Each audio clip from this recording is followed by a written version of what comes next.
Social മീഡിയയിൽ എല്ലാവരെയും അമ്പരപ്പിച്ച കേസായിരുന്നു ജീവനക്കാർക്കെതിരെ കൃഷ്ണകുമാറിന്റെ മകളും സോഷ്യൽ മീഡിയ ഇൻഫ്ലുവൻസറുമായ ദിയ കൃഷ്ണ എന്ന ഓസി നൽകിയ പരാതി. തന്റെ സ്ഥാപനത്തിലെ ജീവനക്കാർ QR കോഡിൽ തിരിമറി നടത്തി 69 ലക്ഷം തട്ടി എന്നായിരുന്നു പരാതി.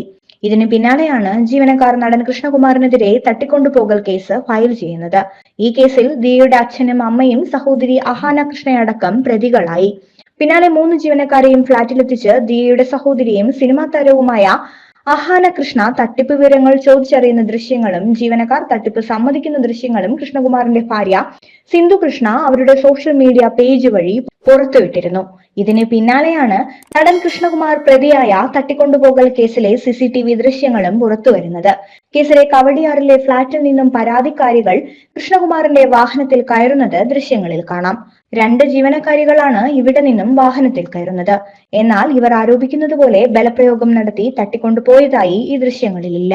പരാതിക്കാരിൽ ഒരാൾ സ്വന്തം സ്കൂട്ടറിൽ വാഹനത്തിന് പിന്നാലെ പോകുന്നതും ദൃശ്യങ്ങളിലുണ്ട്. കൃഷ്ണകുമാറിനും കുടുംബത്തിനുമെതിരെ തട്ടിക്കൊണ്ടുപോകൽ, ഭീഷണിപ്പെടുത്തൽ, പണാപഹരണം എന്നിങ്ങനെയുള്ള ഗുരുതര കുറ്റങ്ങൾ ചുമത്തിയാണ് മ്യൂസിയം പോലീസ് കേസ് രജിസ്റ്റർ ചെയ്തിരിക്കുന്നത്. കഴിഞ്ഞ മാസം 30-ന് നടന്ന കേസിനാസ്പദമായ സംഭവങ്ങളുടെ CCTV ദൃശ്യങ്ങളാണ് ഇപ്പോൾ ഒരു സ്വകാര്യ ചാനൽ പുറത്തുവിട്ടിരിക്കുന്നത്. കൃഷ്ണകുമാറിന്റെ മകൾ ദിയ കൃഷ്ണയുടെ കവടിയാറിലുള്ള ഫ്ളാറ്റിലേക്ക് ചർച്ചയ്ക്കായി സ്ഥാപനത്തിലെ ജീവനക്കാരികളെ വിളിച്ചു വരുത്തിയിരുന്നു. കൃഷ്ണകുമാറും കുടുംബവും ഈ സമയം ഇവിടെയുണ്ടായിരുന്നു. ചർച്ചയ്ക്കിടെ വാക്കുതർക്കമുണ്ടായപ്പോൾ ഫ്ളാറ്റിലെ കെയർ ടേക്കറും റെസിഡൻസി അസോസിയേഷൻ ഭാരവാഹികളും ഇടപെട്ട് ഉച്ചത്തിലുള്ള സംസാരം വിലക്കി. തുടർന്നാണ് ഇവർ അമ്പലമുക്കിലുള്ള ഓഫീസിലേക്ക് പോയത്. ഇവിടേക്ക് തട്ടിക്കൊണ്ടുപോയി ബന്ധിയാക്കി പണം അപഹരിച്ചു എന്നായിരുന്നു ജീവനക്കാരികളുടെ പരാതി.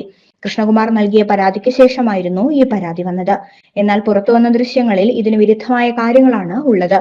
3 ജീവനക്കാരികളിൽ 2 പേർ സ്വമേധയാൽ കാറിൽ കയറുകയായിരുന്നു. ഒരാൾ കാറിന് പിന്നാലെ സ്വന്തം സ്കൂട്ടറിൽ തന്നെ പോവുകയായിരുന്നു.